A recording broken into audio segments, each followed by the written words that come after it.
Hello, everybody. How's everybody doing tonight? So let's see what. Let's see. So first, yeah, yes, you were. Toy and I did respond like, yes, you are. Um, Greetings again. Oh, you're up in Kansas City there, Woody. So wow. So what? So how's your day going, guys? We got 4 people watching. As always, guys, I do of course appreciate any and all likes and shares. It helps get the message out. It helps get the algorithms up. So but anyways, so how is everybody doing tonight? Hopefully all is well. Laugh out loud.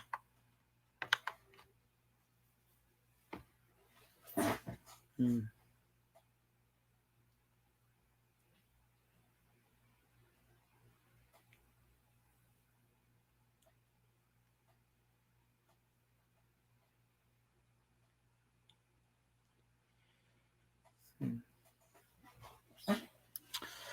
Okay, we're back down to 3 people. At least we got a few people in here. So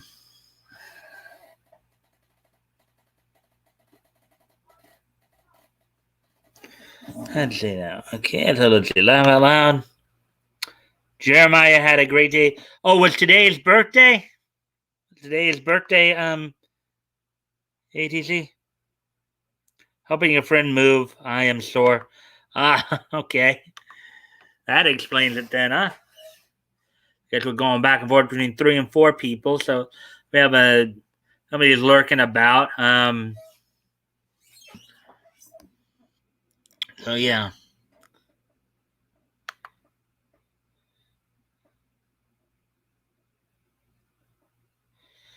Okay. So anyways.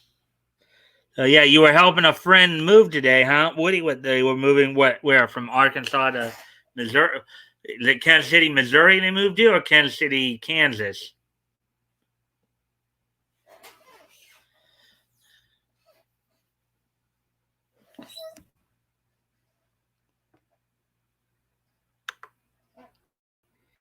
Yes, it was. Well, I tell him I wish him a happy birthday. I hope he had a. Well, you did say he had a great day today, so that's good to hear. Um, Hopefully, he enjoyed himself and all the presents he got today. Missouri, which of course is just north of where you are in Arkansas. There,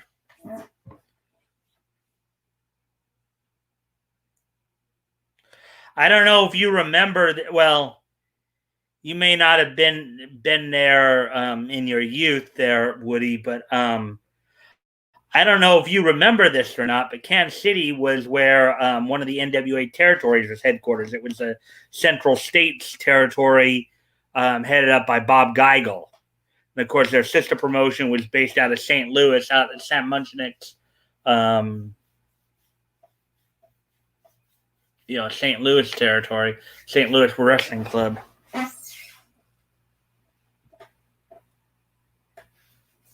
Hmm. So, what else is going on with you guys today?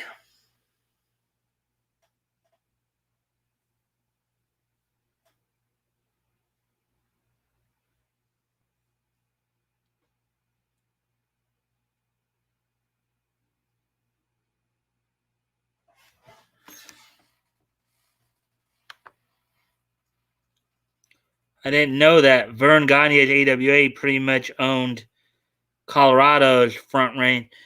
Yeah, the AWA was all. Oh, we have 5 people in here now. Yay, 5 people. Um, yeah. AWA grew pretty fast. And they did cover a huge chunk of the country at one point. Minnesota was their base, but they also, of course, their territory included Wisconsin, Illinois, some of the northern central states like the Dakotas and Nebraska. Um, yeah, as you mentioned, Colorado as well. Um, I think even for a short time there, Wyoming and Montana were there. And 80's here. Hey, 80. Saying hi from corner. Hello, 80. Yes, we see you there now. All right. Well, we do have 5 people, so I wanted to mention something here that I'm thinking about doing. I actually am thinking about doing one, maybe possibly 2 open mic nights within the next few months. I am strongly going to probably be doing one on Labor Day, the first Monday of September. One, obviously because it's a holiday, but also because it would mark the anniversary of the Mikestand.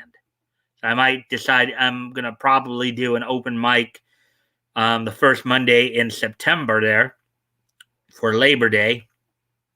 I'm also considering doing one on July the 5th, which is the day after Independence Day here in America. Since even though it's technically not Independence Day, but it's still kind of just right there next to the holiday. So, and I'm still thinking about that though. But better from the corner than from the corner. Okay, a little morbid there, but that's okay. That would be cool. Hi, 88 pickle. I've been wanting to test out a mic of my own. Yeah, so I'm thinking about doing them. I'll probably by the end of this week make up my mind if I'm going to do the one for July there, July the 5th. I more than likely am going to do one for Labor Day, though, as I said, due in large part to the fact that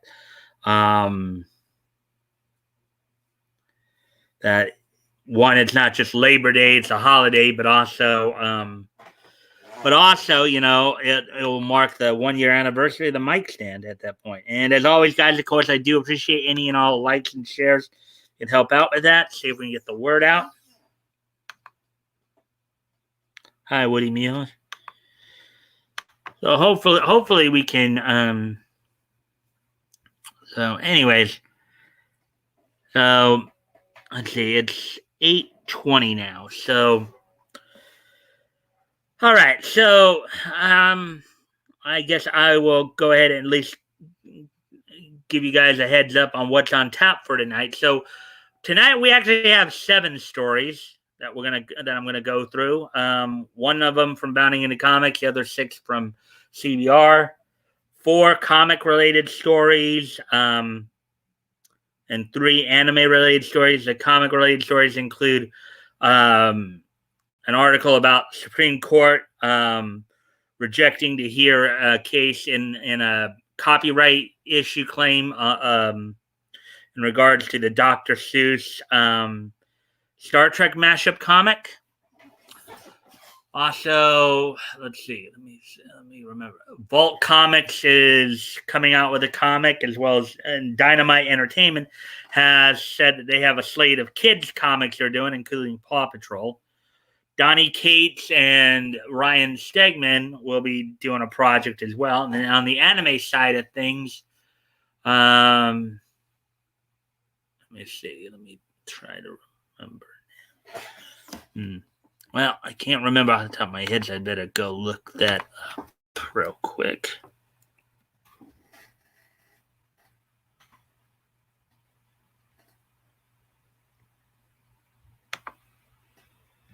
Right, so let me just remind myself of the anime stories I planned on doing tonight. That one. And on the anime side of things, let's see. The manga Spy Family will be coming out with an anime in 2022. You're looking at that article. Kyohei Ishiguro, who is the Japanese director for Your Lie in April, will be directing a new film called World's Bubble Up Like a Soda, and got a Beyblade article after talking about how it's still around after 20 years. So those are the 7 articles on tap for tonight. Laugh out loud. Political comics now. I don't know. There's political comics in any of that. Well, the copyright issue was having something to do over, a story or comic that was published, Dr. Seuss and Star Trek mashup, and I guess there was some kind of. So we'll look at that, among other things, of course. Let's see, where are we at? Oh, we're at 11. Okay, so I'm gonna get started, and just to let you guys know, I am going to try. I'm gonna try to start doing the content. Get the content started at about 10 minutes after we start the stream, at the 10-minute mark. Granted, we're a little later than that now, but I feel like that would be the best time to get started. Make sure I have enough time to get through everything, but also sure time I'm not overrunning or underrunning either. So, anyways, so with that, let's go ahead and get started on the and when we have some of the latecomers coming in, I'll go ahead and mention what I told you guys earlier about the open mic nights.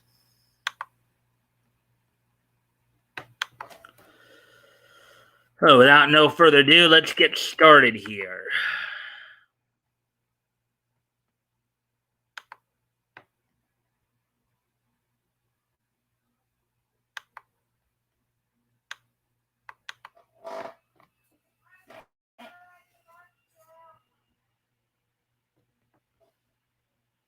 Okay, so here's the first article we're going to look at here.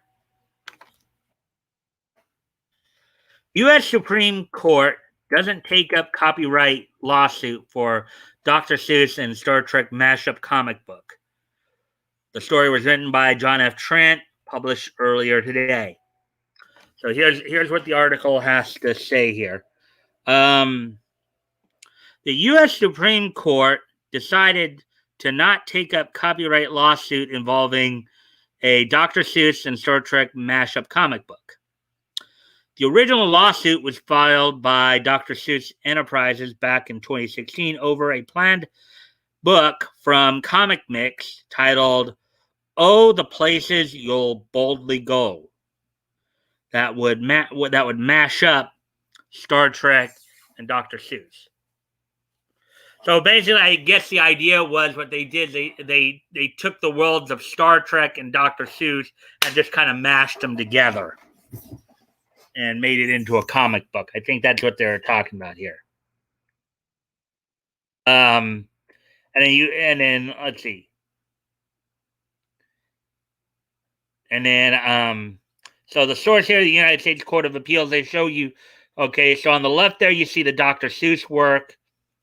On the right, you see what they call in the infringing work. So I guess it's probably from the brief.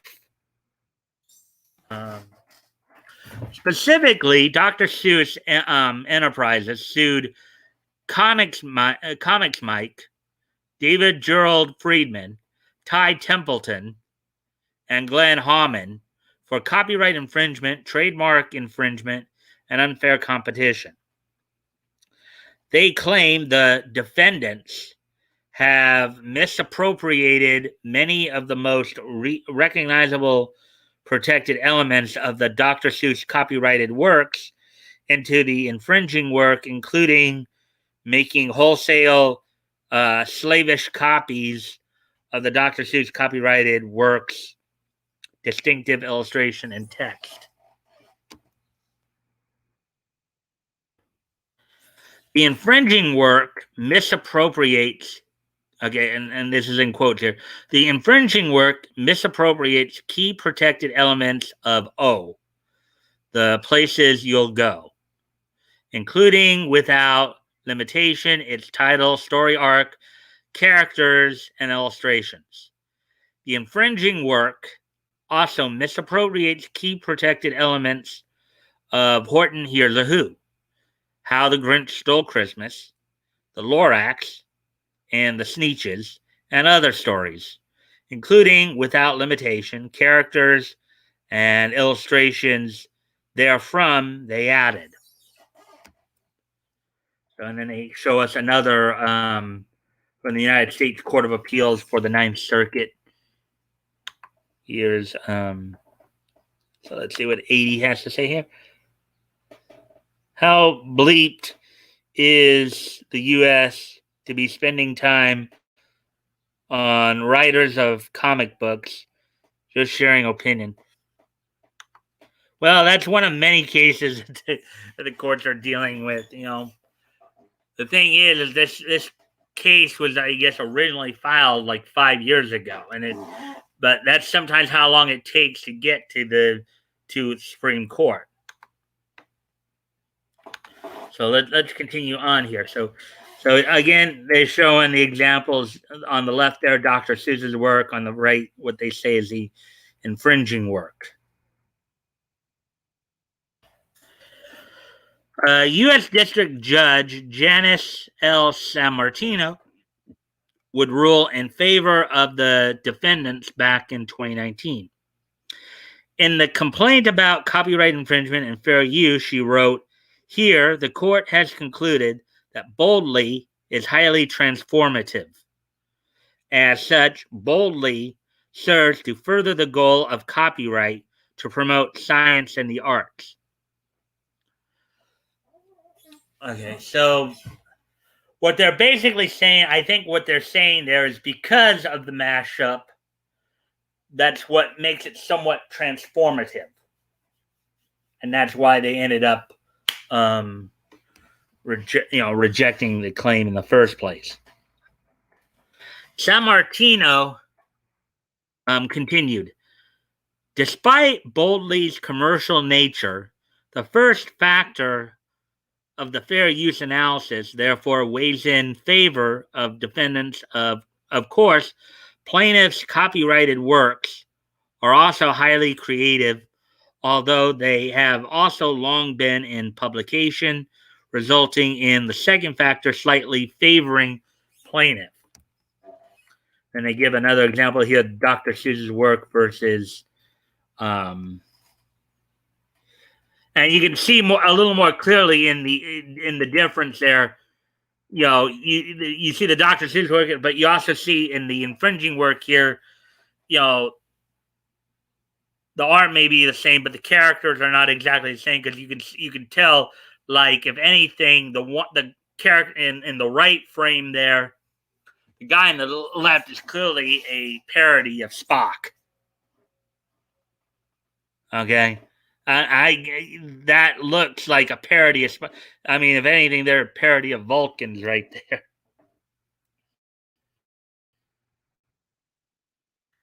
She added, although defendants borrowed heavily from Go and the other copyrighted works, the court ultimately concludes that defendants took no more than was necessary for their purposes. Consequently, this factor does not weigh against defendants.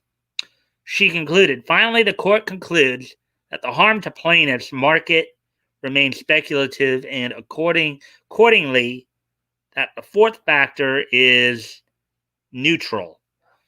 In other words, I think what that means is basically she's saying that basically the Dr. Seuss Corporation company is not really going to lose money because of this comic. That's what she's basically saying. On balance, therefore, the fair use factors favor defendants.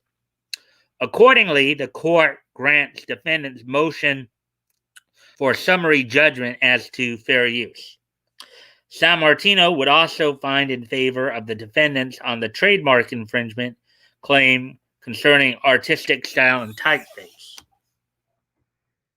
Again, probably due in large fact the transformative aspect of it.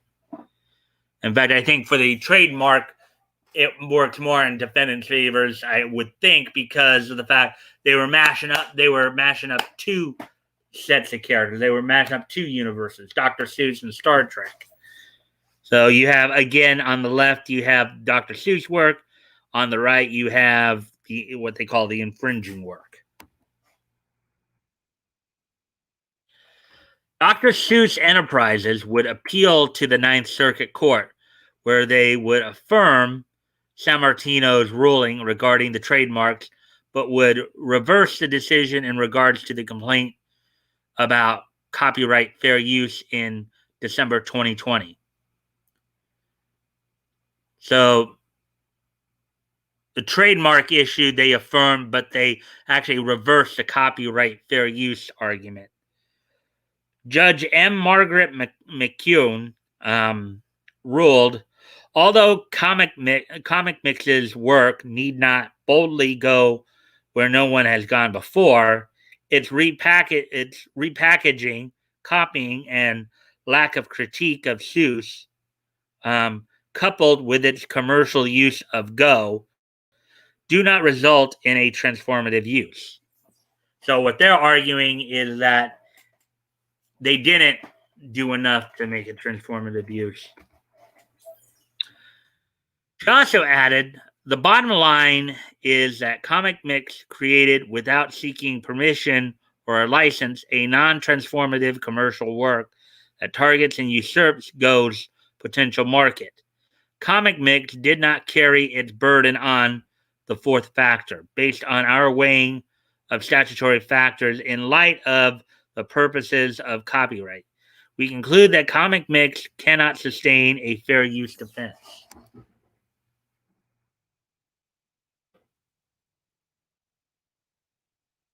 So, Comic Mix filed a petition for a writ of certiorari on May 17th to the United States Supreme Court. The Supreme Court denied the petition on June 21st. What do you make of the Supreme? Okay, denied the petition on June 21st. What do you make of the Supreme Court taking up? Do you think the Ninth Circuit got the ruling correct? Not really sure about whether or not the Ninth Circuit got the ruling correct, but this guy kind of, I think, made a mistake here. The Supreme Court actually denied the petition, which I would think would mean that, which I would think means that they have no intention of hearing the case. So I think that's what was said here, is that they're not going to take the case, which means that the Ninth Circuit ruling stands.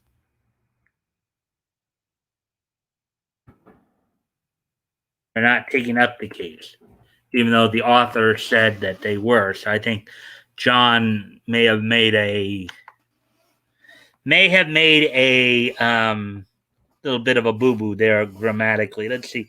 Got a couple of comments here. Let's see. Oh, wait, we already read that. Okay. Oh, wait, actually, no, I didn't read that. Actually, it was this one I'd probably read. But why I will always be leery of sharing a comic of mine. I cannot afford bit time lawyers.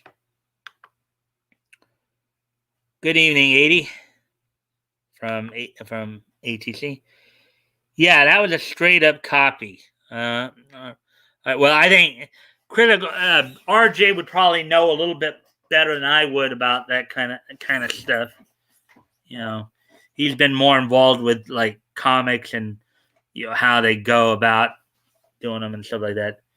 So you believe then, based on what you know of it, then RJ, that you felt that they pretty much copied it. That it wasn't, they didn't do enough to make it transformative. Is that what you're basically saying? In salutations to you, Action Toys.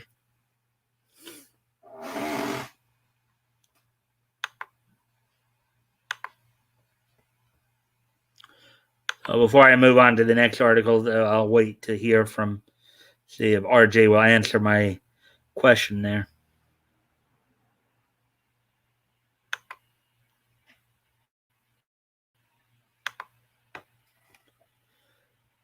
So, based on what you know, the situation, okay, I guess here's his response. Exactly. They drew over the same figures and buildings, changed color and backgrounds, but changed very little except to draw Vulcan ears on the character. All right. Yeah, I mean, I guess he might have a point there. I figured though that would have made it transformative enough. I mean, considering this is a mashup too. This, I mean, it's kind of funny because Dr. Seuss sued, but apparently, I guess the Roddenberry family didn't feel the need to sue them over this. So, um, I'm just playing devil's advocate there. I'm not necessarily saying anything right or wrong. I'm just playing devil's advocate. Um, but I guess based on the Ninth Circuit decision and based on what RJ just said, I guess that is the case. The fact is that United States the Supreme Court didn't even choose to take it up, so that should tell you something. Crime in comic world. Good evening, Critical. Alrighty then. So now that we're through that article, let's move on to the next one.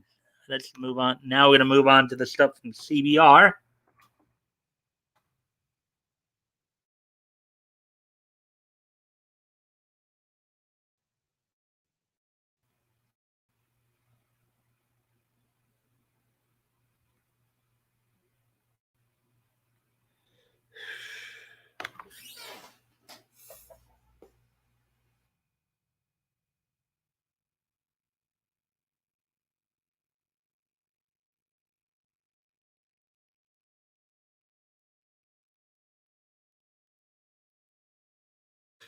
All right, so here's the first article we're going to look at here. Let me just double check the time. Where we're time? Okay, 28 minutes. So that's good. Okay. Oh, we got 7 people watching. Yay, 7 people. And as always, guys, of course, I do appreciate any and all likes and shares that if you guys want to help out with that, that'd be very appreciative. If you haven't already, see if we can get some more people in here. I appreciate everybody coming in and checking this out. Let's see. I agree, Critical Plus, and hi. Not necessarily.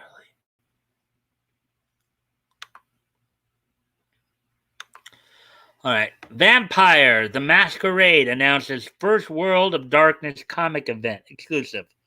Written by Tim Adams, published 12 hours ago. Okay, so here we go. Here's the next article we're going to look at here.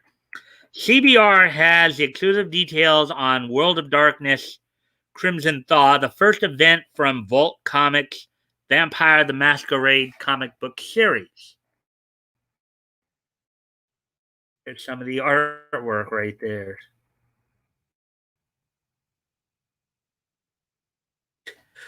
Oh, the feel of this, it almost seems like it. I'm sorry, but the feel of when I look at that art right there, the feel of it to me feels like it's almost like Ozzy Osbourne in drag. I don't know. I mean, take a look at that. To me, now again, that's just my perspective, but it looks like Ozzy Osbourne in drag right there. Don't know what you guys have to say about that.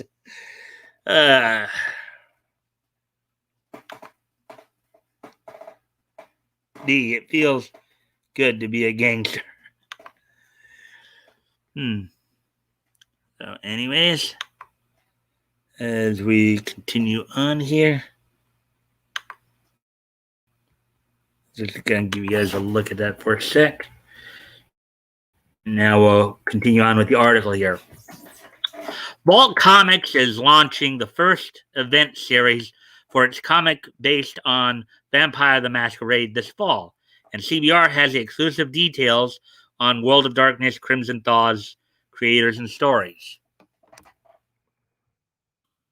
The World of Darkness event is helmed by writers Jim Zub, Tim Seeley, Blake Howard, Keeney Howard. Wonder if that's a husband wife, Blake and Teeny Howard. I wonder if that's maybe a husband and wife team, or maybe brother and sister team or something like that. And Danny Lore, artist Julius Ota, colorist Addison Duke, letterer Darren Bennett, and designer Tim Daniel. With cover by legendary horror artist Aaron Campbell and legendary horror artist Aaron Campbell and Joshua Hickson. Launching in September, World of Darkness Crimson Thaw will also include exclusive gaming material for the 5th edition of Vampire the Masquerade tabletop RPG from Renegade Games. So I guess this is a comic based on an RPG then, I guess. Allowing gamers to actually play the events of the series in their own games. Fans can also expect to be introduced to other World of Darkness properties like Werewolf the Apocalypse.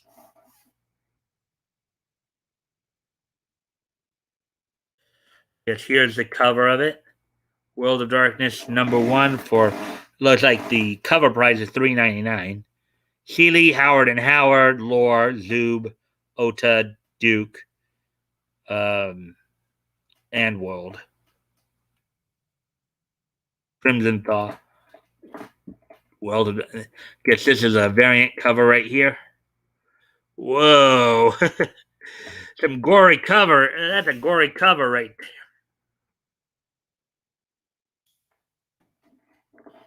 See what you guys, if you guys are saying anything.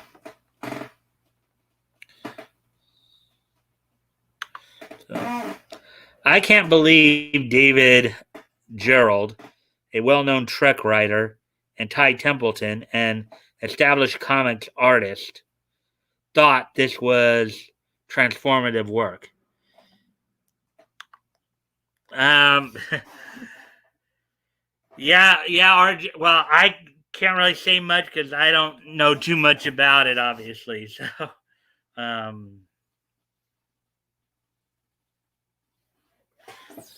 you know, but I guess minimal. They only did possibly the minimal amount to make it transformative, and it still didn't work, I guess. Actually, in fact, I think I did recently read an article on Ty Templeton. I don't know, within the past. Oh, and now that we do have more people here too, let me also mention what I mentioned to some of the people earlier. I am planning 1, possibly 2 open mics coming up in the next few months. I'll probably be definitely having an open mic on Labor Day, as not only is that a holiday, but also will be like the 1-year anniversary of the Mikestand. And also, I might be planning one for July the 5th, the day after the 4th of July. I'll probably decide that one by the end of the week here. So I'll keep you all updated. So RJ, that might give you a chance to actually come on an open on one of my open mics. So Labor Day, most likely, maybe even July the 5th. So I like learning here. We have Dave Marks here. Sorry for not be too active in chat, Mike. I'm finishing up a project, a Raphael motive custom. That's all right. I understand. Sometimes you got to just hang back. I get that. A full year, that's awesome. Yeah.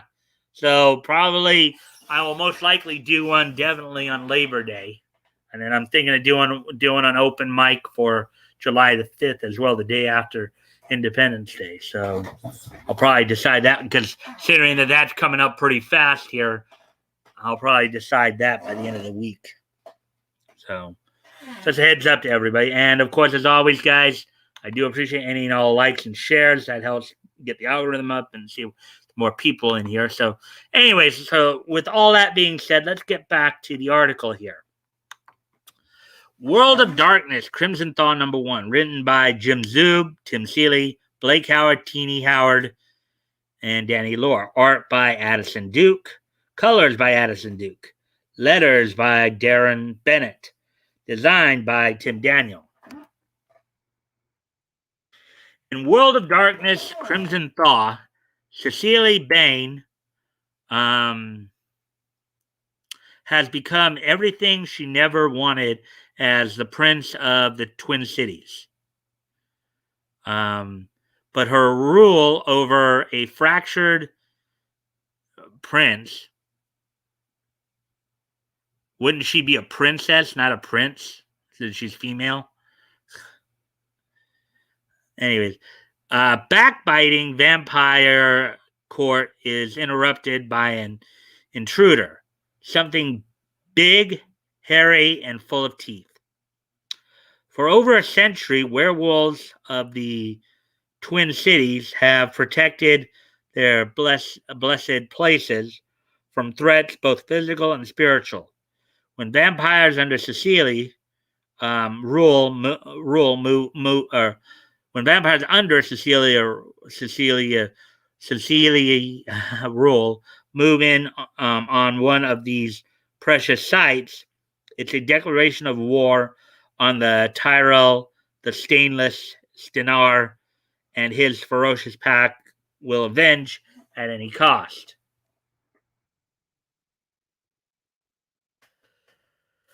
The World of Darkness has ignited my imagination for a long time, and working with our incredible team to write this Kindred Garo throwdown brought all those feelings back in such a wild way. Jim Zub said, Crimson Thaw is big, bloody, and oh so memorable, and I can't wait for readers to see what we have in store. The best part of working on Vampire the Masquerade has been collaborating with all the other creators and editors, almost like playing the greatest monthly RPG session ever, Tim Seeley said. Adding my old friend Jim Zub, awesome new talent Danny Lore, and a ton of werewolves just makes the game that much more engrossing, scary, and fun. World of Darkness, Crimson Thaw, #1 goes on sale September from Vault Comics. So there we go. There's that one.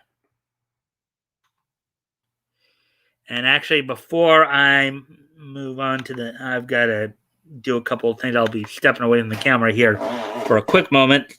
Laugh Out Loud, Prince or Princess in 2021, no difference.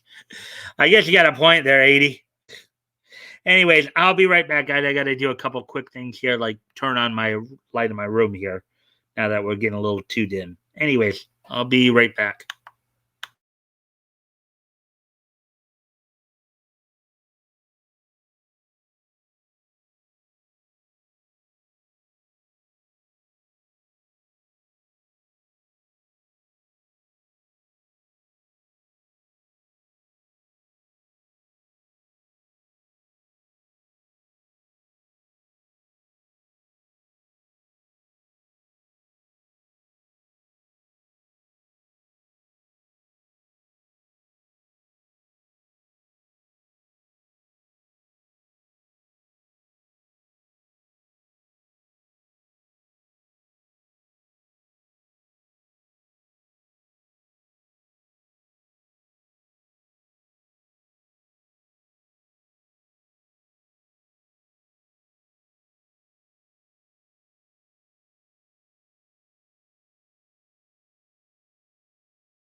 Alrighty then, I'm back. So let's go ahead and move on to the.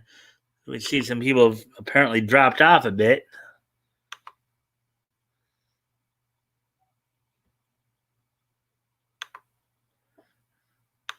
So we're now down to 4. Hey, May May's here. Hey, May May. All right, I finally made it. Hey, hi. Made it. Hey, everyone. Hey, May May. Welcome to the stream. We're glad you're here. Hey, Dave.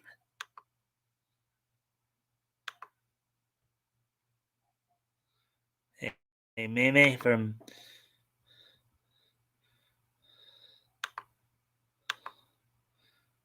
ATC. Hey, Mike. All right, so let's get back. Let's get to the next story then.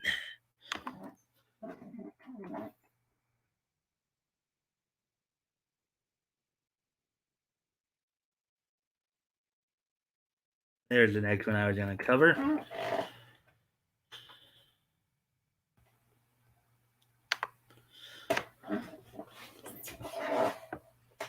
And Woody just said, hey, May May. So,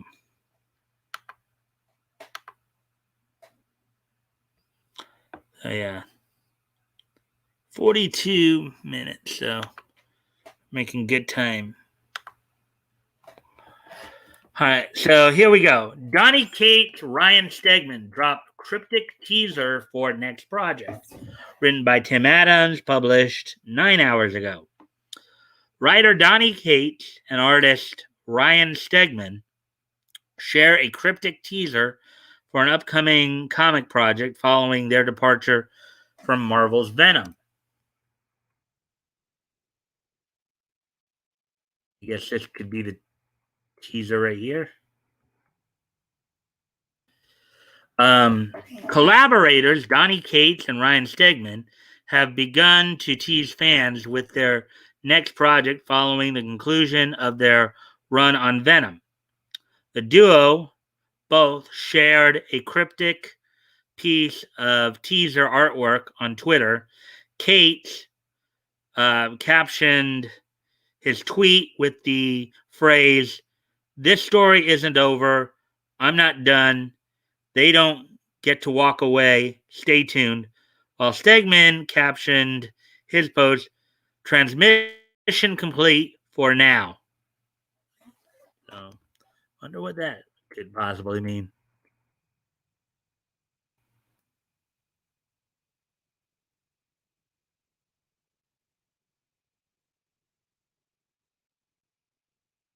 Interesting stuff here.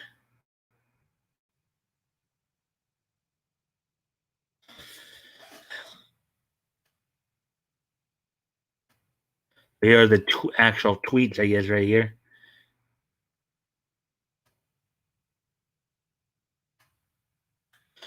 Many followers noticed a similarity between the logo on the teaser and the logo for the mobile game Marvel Strike Force. However, Kate has already debunked those theories, the simple no, when directly asked on Twitter. With the release of September 2021 solicitations this month, fans will more than likely receive an answer to what this new comic book project could be. Cates and Stegman began their collaboration on Venom in 2018. Over the next few years, Venom creative team has redefined the symbiote mythos in the Marvel Universe while spearheading the event series Absolute Carnage and King in Black. Marvel already announced Donny Cates' next project will be Hulk with artist Ryan Otley and Frank Martin. So, there's that article, that story then.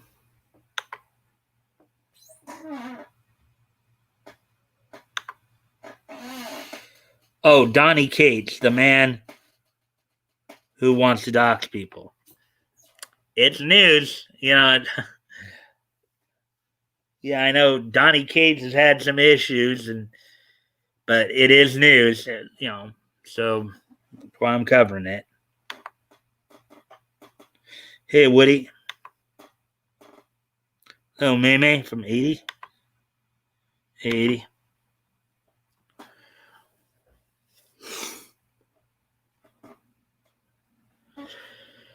All right, so as we continue on, then, now as we get on to the next story here.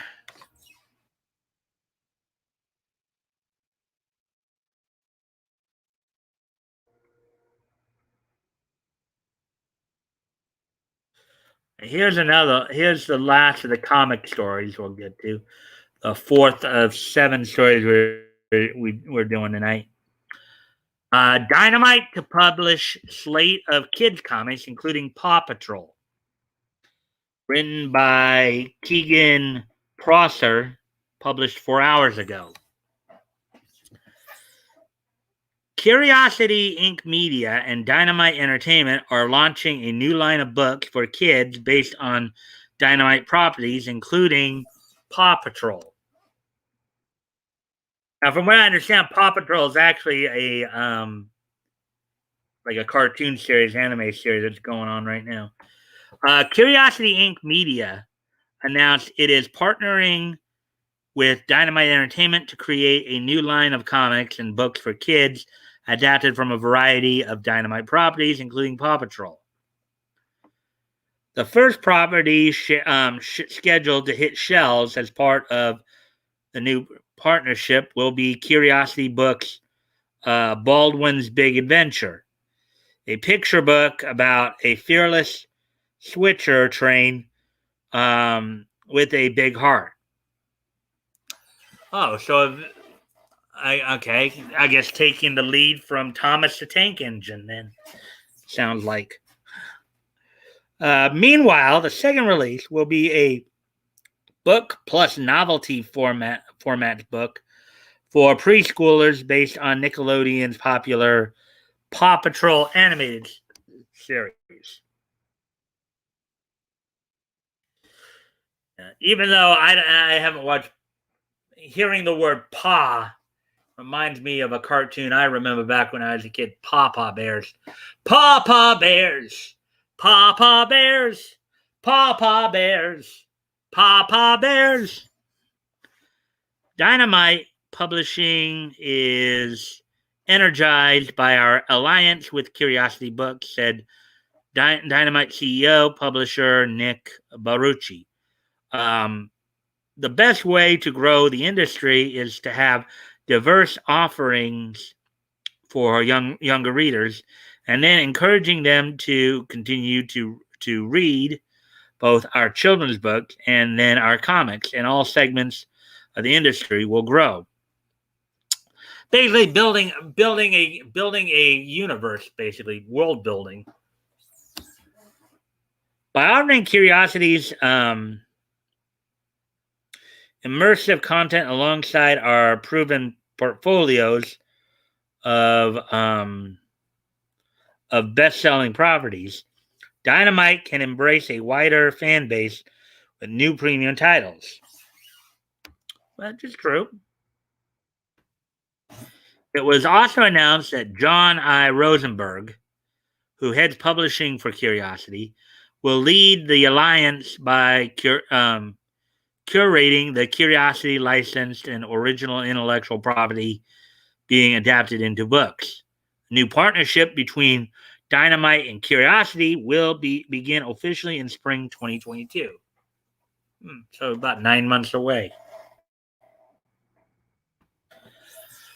Locking arms with Dynamite underscores Curiosity's commitment to premium publishing and our mission to entertain kids through unique, immersive storytelling content. Rosenberg said of his new role, Dynamite shares our vision of promoting reading as one of the joys in life we hope to instill in kids at a young age and embrace as a lifelong habit. News of the partnership comes just weeks after the first official trailer for Paramount Pictures' Paw Patrol the movie debuted. In addition to featuring fan favorites like Ryder and Chase, the trailer offered a sneak peek at the new Paw Patrol headquarters and some of the team's gadgets.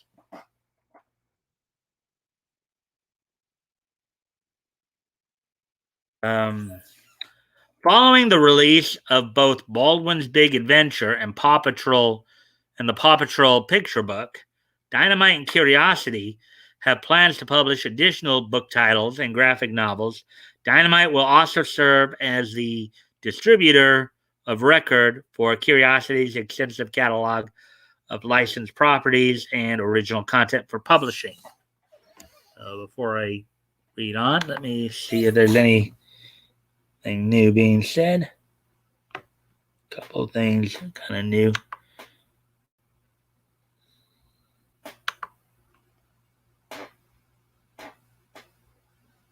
Yes, Paw Patrol.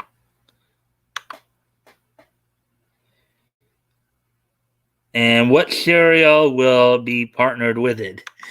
Yeah, you kind of have to wonder about that too, right? Because cereals usually are partnered with cartoons and all that.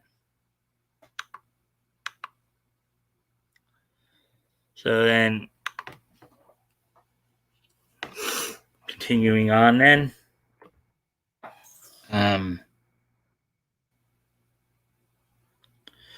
Curiosity's current lineup of children's books includes Herbert Henry and Santa's Secret Society by Amber Stewart, the Thomas and Friends series, and so they not only are doing so they're not only doing a Thomas and Friends inspired book, but they actually have the Thomas and Friends series as well. And My Little Pony Get Ready to Giggle. Dynamite is best known for its adult and young adult targeted comic books and graphic novels, which include Nancy Drew, Rainbow Bright, which was a cartoon back in the 80s, by the way, Grumpy Cat, Fruit Ninja, and Bob's Burgers. Bob's Burgers, which everybody knows is an Adult Swim show right now. Directed by Cal Brunker, Paw Patrol the movie features the voices of Jimmy Kimmel, Kim Kardashian, Tyler Perry, Dax Shepard, Randall Park, Yara Shahidi, Ian Armitage, Marsai Martin, and Will Brisbane. The film is set for theatrical release on August 20th. Oh, there you go with that. That, of course, concludes the comic portion of the news stories.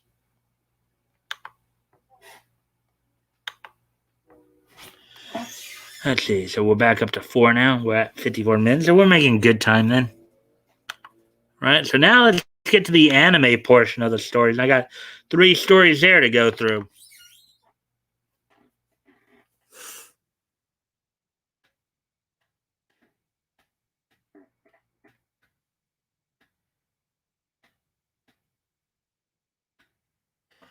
And here's the first one here. We'll look at. See anything? Nope, nothing new in the comments section right now. Okay, so here we go. Let's get to the next story here. Spy Family anime reportedly coming in 2022. Article by Michael Lacerna, published 12 hours ago. Actress Mariko Honda reportedly reveals that a Spy Family anime series, which has yet to be officially announced, is coming in 2022. That could get her in a little bit of heat if they are planning that.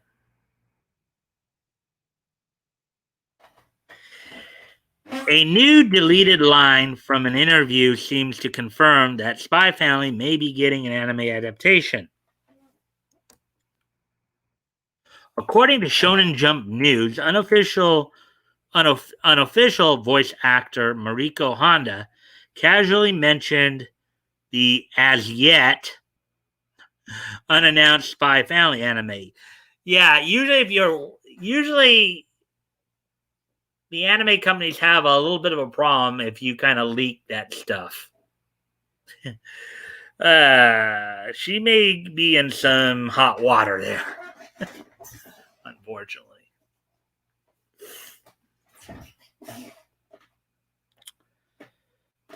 As a saying that she looked forward to the animated adaptation of the popular Spy Family series next year. The line has since been deleted from the interview without explanation, so it is currently unknown if Honda was merely misquoted or if the voice actor accidentally mentioned a project that was not supposed to be announced publicly yet.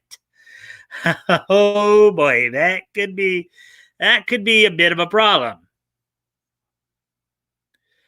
Mariko Honda has been a professional voice actor since 2008 and has starred in many anime and video games, including Nichijou, Atelier, Echi and Logi, and Ace Attorney. Of course, the Japanese version of these. Here's the Shonen Jump News Twitter feed.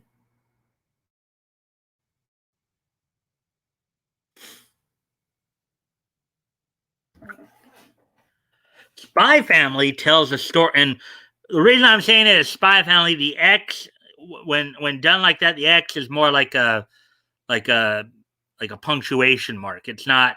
It's actually not a letter from what I've heard before. So that's why I'm just simply like Hunter Hunter. Tells the story of Lord Foy, who has to put together a fake family in order to complete a mission.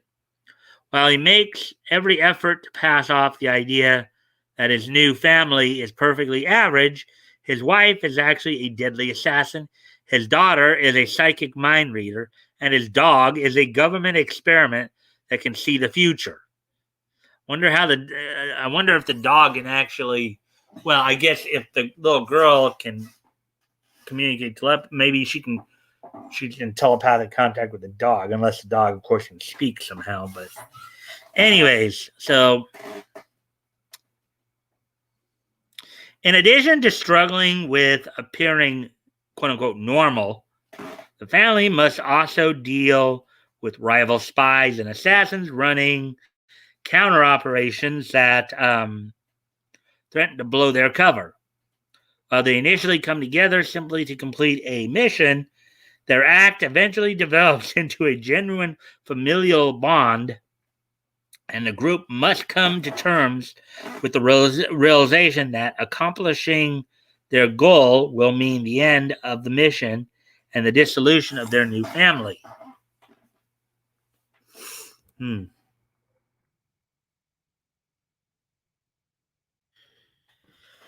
Created by Tatsuya Endo, Spy Family has become one of the most popular manga series to emerge out of Shonen Jump. The online only spin off of Shueisha's popular manga magazine. Since its original publication in 2019, the manga has received widespread critical acclaim, been the recipient of multiple awards in Japan, and has sold over 11 million copies. So that is a pretty popular, and the premise does actually sound like it would make for a good anime. I mean, um, the premise there, as I said, does sound like it would make for a good anime right there. Let's see what you guys are saying here because it looks like it. Oh, Spy Family getting an anime. Yeah. How cool would it be to make a comic of your own and do the voices? Now I want to see Harvey Birdman in Japanese. From Dave Marks there. I hadn't started reading the manga yet. I need to start reading it because it has a pink-haired character. Yeah, that's probably the telepathic daughter right there.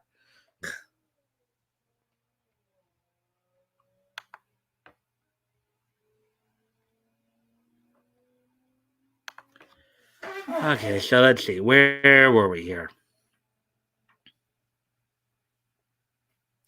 The series was also recently nominated for an Eisner Award, despite initially only being available on Shonen Jump Plus. The online manga has surpassed the popularity of many titles serialized in the main Shonen Jump magazine. So, while Mariko Honda's comments about Spy Family show have yet to be officially confirmed, it seems an anime adaptation is inevitable. That sounds like it to me.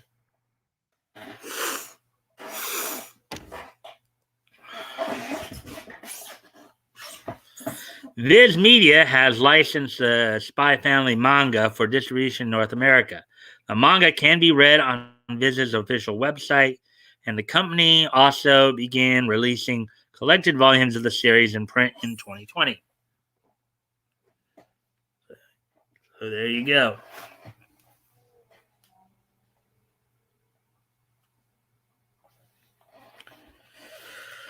Okay, so now with that, let's see now.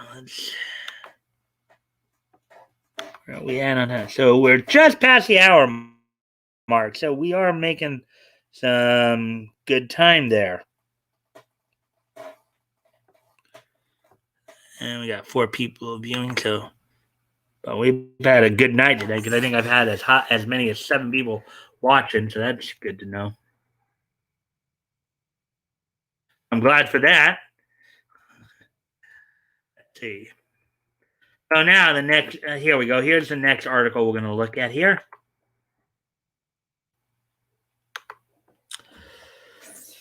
Your Lie in April director's new film, Words Bubble Up Like Soda Pop, drops new trailer. Article by Michael Lacerna, published 6 hours ago.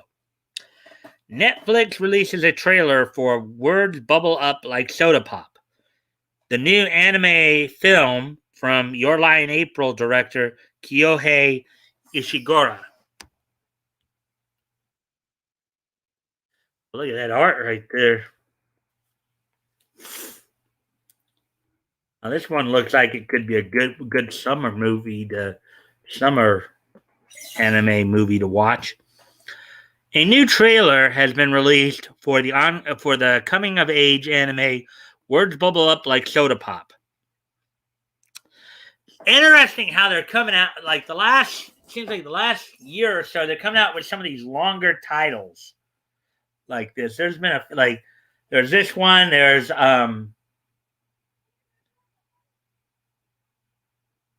like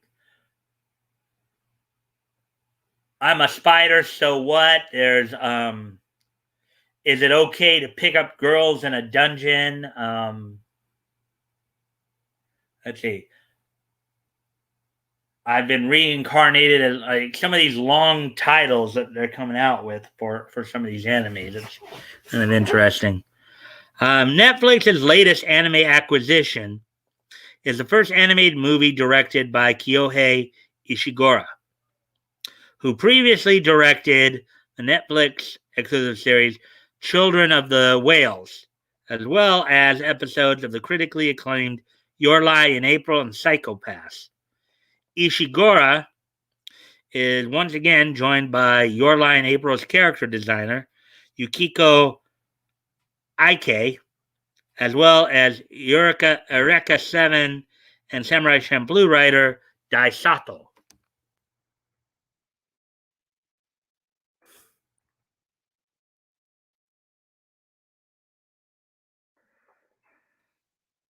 Let's see.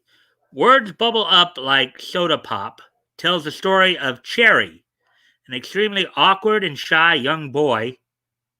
So they gave a boy the name Cherry. Okay, usually it's girls who are named Cherry, but anyways, again, as somebody mentioned earlier, this is 2021. Doesn't really make a difference anymore. Who avoids conversations with other people by always keeping his headphones on. Cherry is content only expressing himself through writing haikus until he meets Smile, a girl who always hides her face behind a medical mask because she is embarrassed by her appearance. The two become unlikely friends over the course of their summer vacation, but their budding romance is cut short when Cherry's family announces that they will move away from the area soon. Cherry is forced to quickly figure out a way to overcome his shyness and communicate his feelings to Smile before the summer ends. Yeah, typical plot line there that happens in a lot of romantic stories.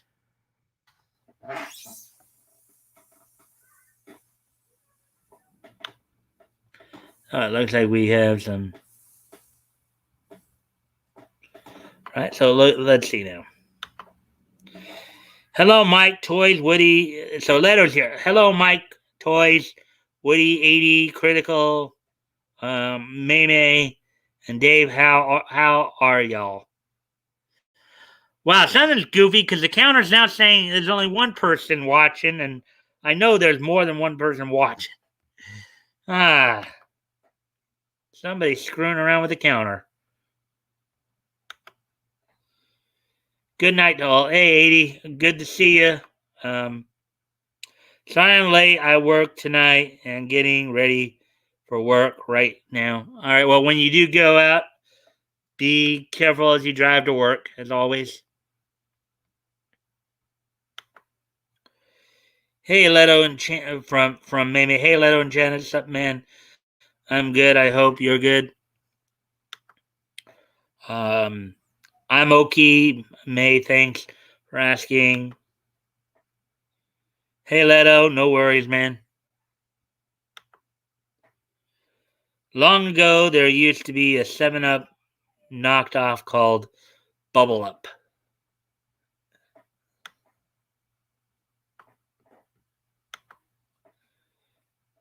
Well, remember, soda is carbonated liquid, so there are a lot of bubbles in it. Hey, toys, bubble up, laugh out loud. I'd rather bubble up. I don't know, squirt. Oh God. Oh boy. All right, y'all. I'll be listening as I'm driving. Make it a good show, Mike. As always, I try my best. Laugh out loud. Okay. Drive safe, Leto, as I've said. Hey, Leto, I'm playing Morrowind. How are you?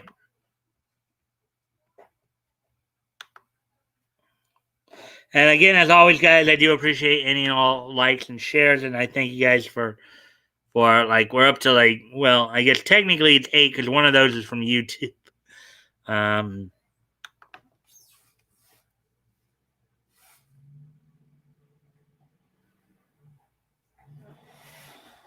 let's see. Netflix will stream Words Bubble Up like Soda Pop on the same day it is released in theaters in Japan, July 22nd. There we go with that one.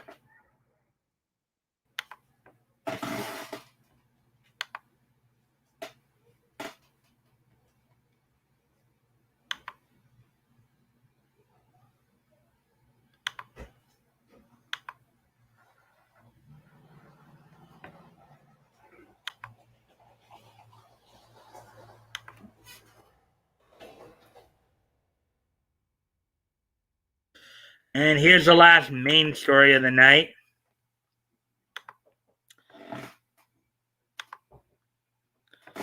As we are at the hour and 10 mark, so we've made good time tonight.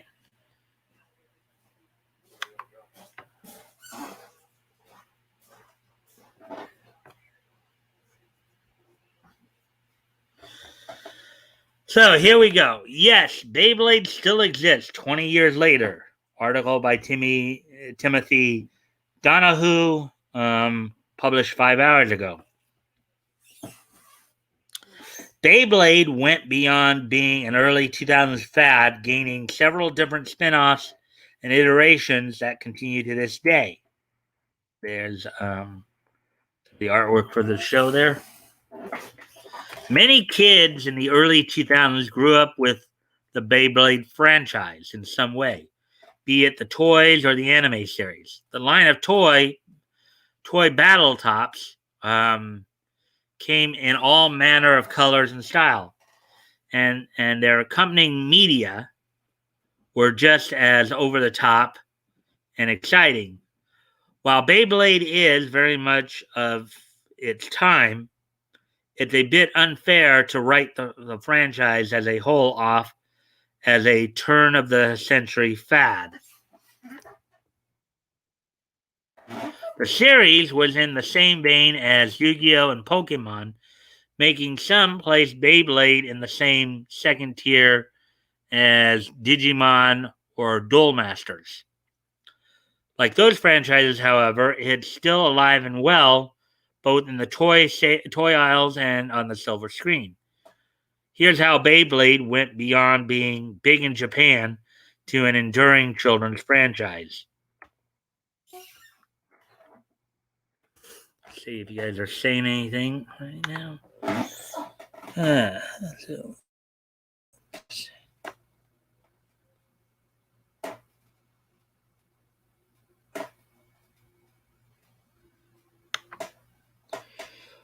Yes, old Beyblade. I miss old Cartoon Network, yep. I miss old Boomerang Network. Now Boomerang Network is nothing more than just the cast-off channel for Cartoon Network. Actually, you have to get some of the real good old classics on channels like MeTV.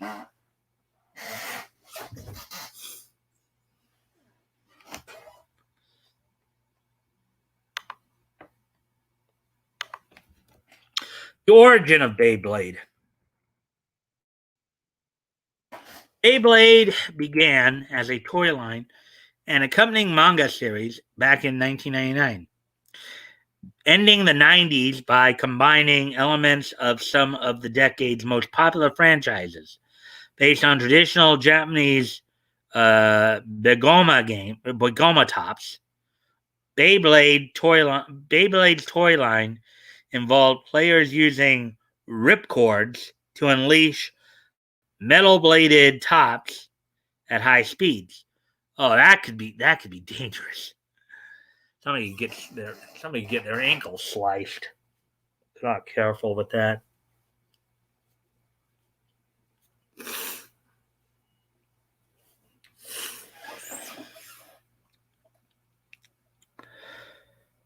The tops then spin and knock against each other inside a ring, with the last top spinning declared the winner. So kind of a dueling tops type game. The manga was soon adapted into an anime, which featured the concept of Bit Beast, which were 9 magical creatures that resided within the tops. This made the franchise's obvious influences from Yu-Gi-Oh! And Pokemon even more obvious. So, yeah, they took like Pokemon, Digimon, and Yu-Gi-Oh! Duel Masters type situations and put them into tops.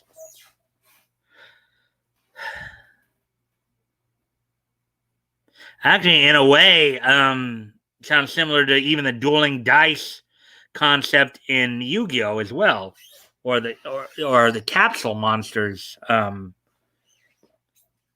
angle as well. The fact that Tyson Granger, Takao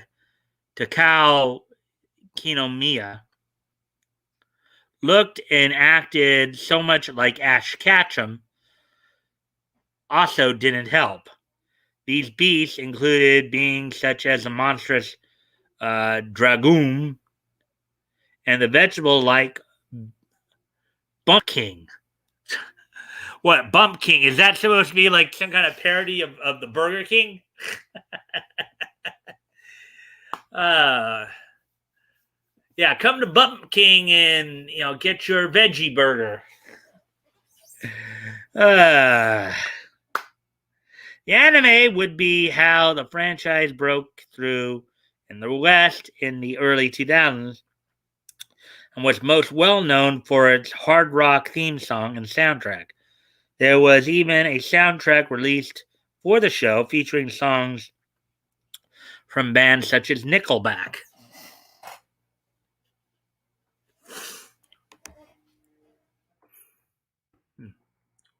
It seems interesting.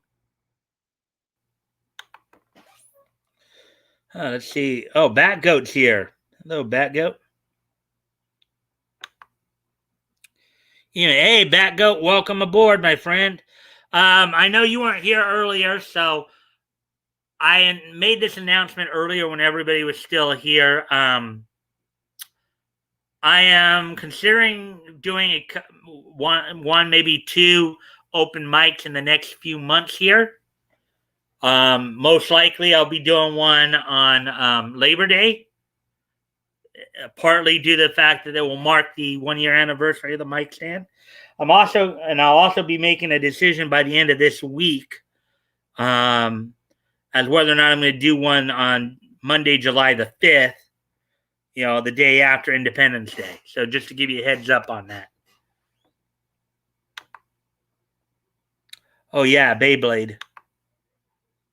I remember that garbage.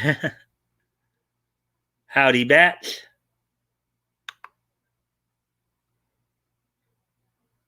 Oh, I see. So, just to reiterate, I'm considering doing at least one, if not two, open mics in the next few months here. One, probably most definitely for Labor Day, and then one possibly on July the 5th as well.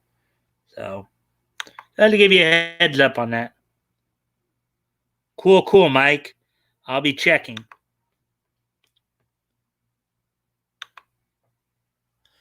Anyways, back to the article here. The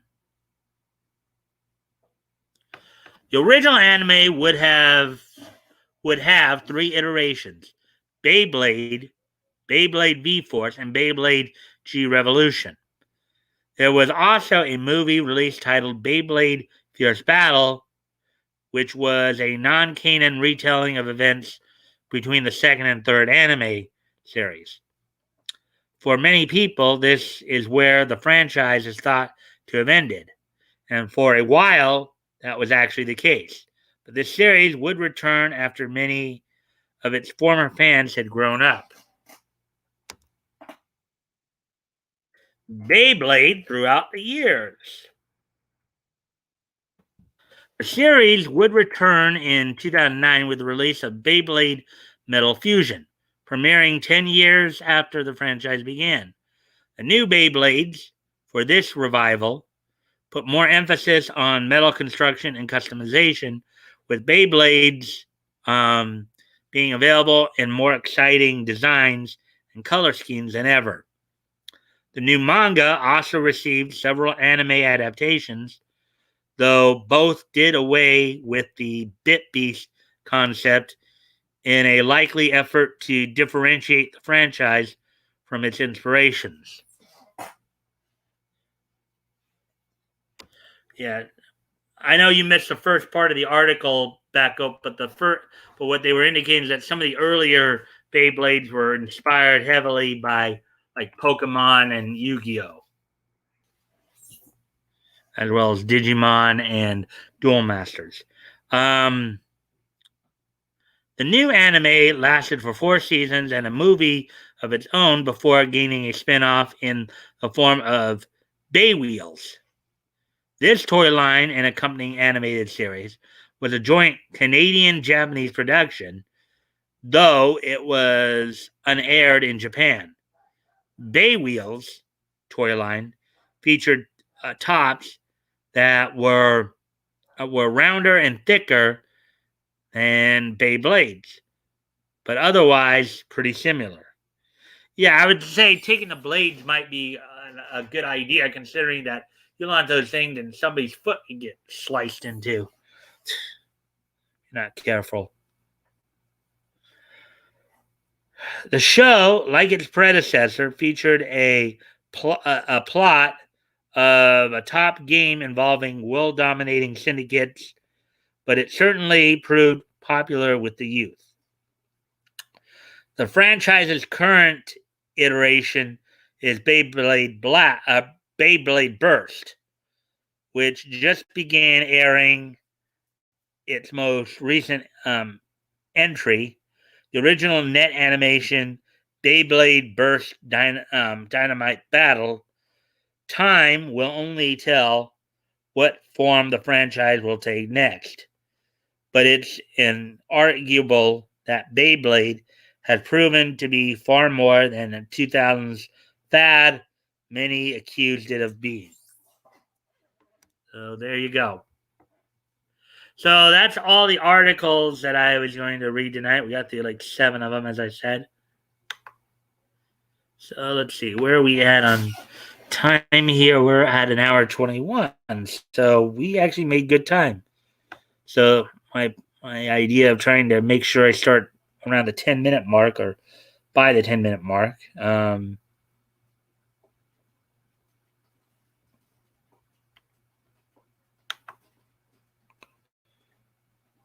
I didn't watch much of Beyblade, but Bakugan was my thing. All I know is my son didn't think they were cool, and he was born in 95. Just saying. Hey, Batgoat from ATC. He's a true Pokemon dork, so it's understandable. Yeah, well, I guess based on what they were just talking about there, Batgoat, it's possible maybe a lot of Pokemon fans, probably because of the Bit Beast stuff, probably thought Beyblade was simply a ripoff. I'm sure many Yu-Gi-Oh fans probably feel the same way. It's kind of funny because we were talking about that earlier with first article I read about the Supreme Court not taking up a copyright lawsuit from that was ultimately ruled in favor of Dr. Seuss. But anyway, hey toys.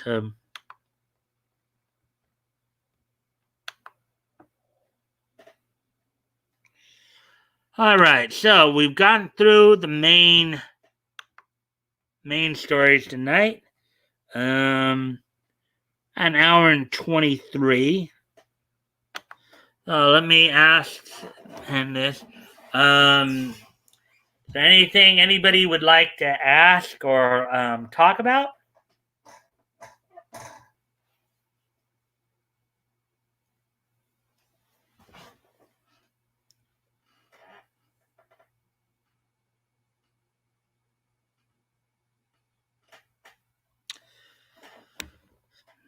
Is there anything, as I said, is there anything anybody would like to ask about or talk about?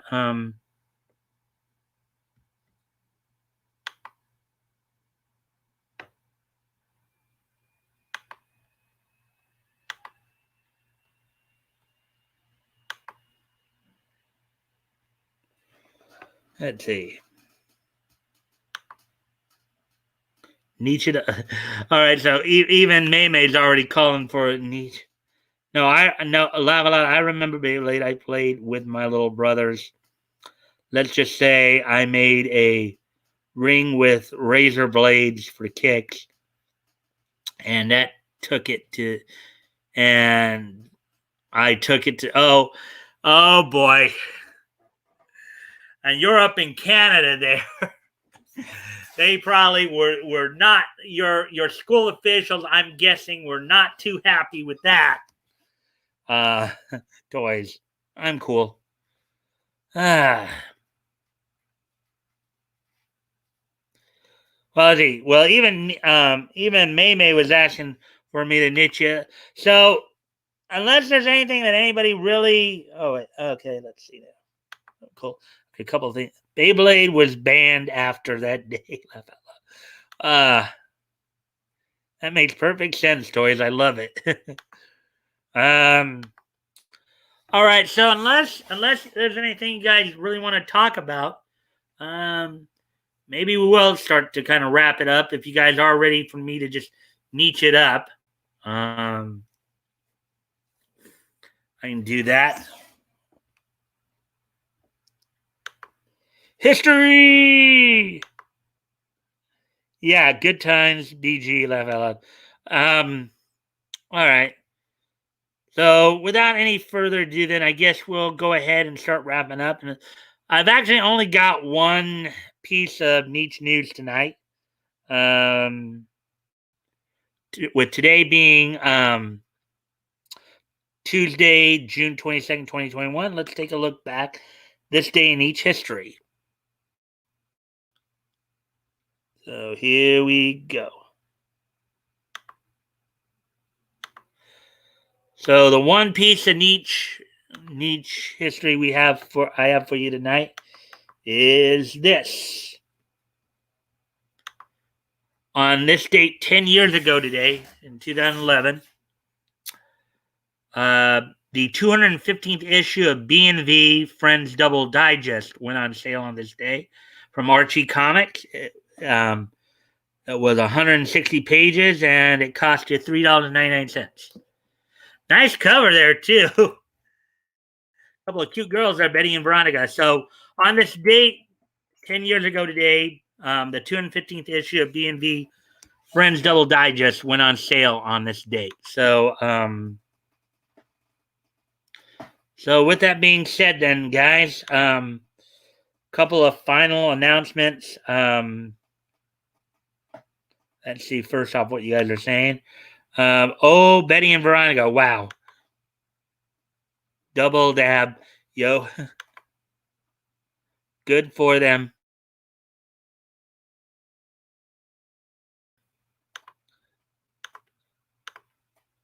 All right. Well, anyways, as I mentioned earlier, I am thinking about doing a couple of open mics in the next few months. One probably most likely definitely for Labor Day. And then I'll probably decide at the end of the week if I'll do one for July the 5th as well, the day after Independence Day. Also, don't forget tomorrow night, Wednesday, Nick Rekieta on Rekieta Law is going to have Vic there. He's going to be doing an interview with Vic, so you guys might want to catch that. Also, don't forget this Friday, as always, we are doing our historical comics retrospect. Will hopefully join me.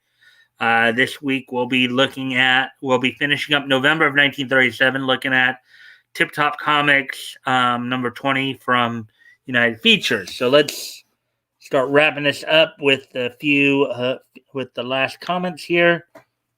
Cool, peace, you PBs. And then the niche history. You just missed it, Woody.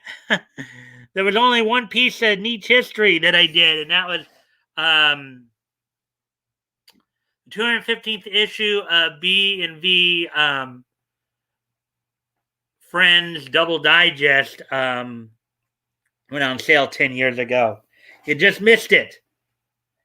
Anyways, guys, I thank you all again for being with me tonight. I look forward to seeing you back here tomorrow night for more niche news and all that. So until then, bye.